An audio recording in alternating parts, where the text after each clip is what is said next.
அந்த காலகட்டத்தில் வந்து இந்த முதல் கட்டுரையிலையும் நான் ஒரு கவிதை நான் அவருக்கு எழுதிய ஒரு முறை நான் வந்து சரவணனுடைய வீட்டுக்கு சாப்பிட போயிருந்தேன்.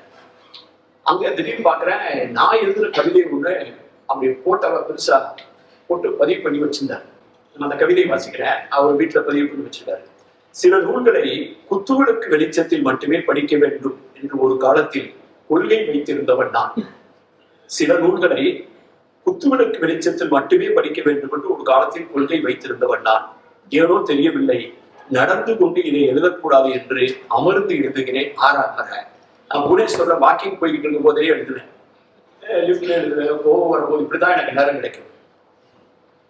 சங்கர சரவணா, எனக்கு இனி இன்னொரு தம்பியாய் இருக்கிறாய். சங்க தமிழை அப்படியே சாப்பிடும் அட்டகாசன் அல்லவாணி, அப்படியே சாப்பிடலாம். தமிழ் துறை சேராத தனித்துறையே அவர் கால்நடை துறை. கால்நடை துறையிலிருந்து கல்வித்துறைக்கு வந்தவர்.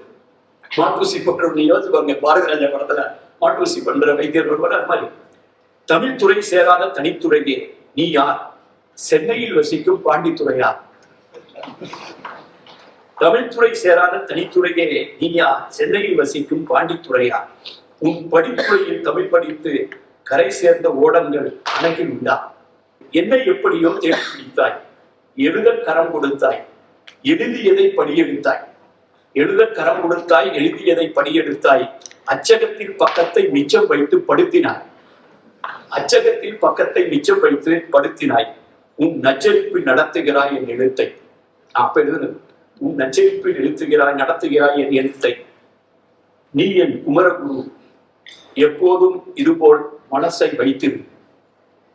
வாழ்வில் எழுது.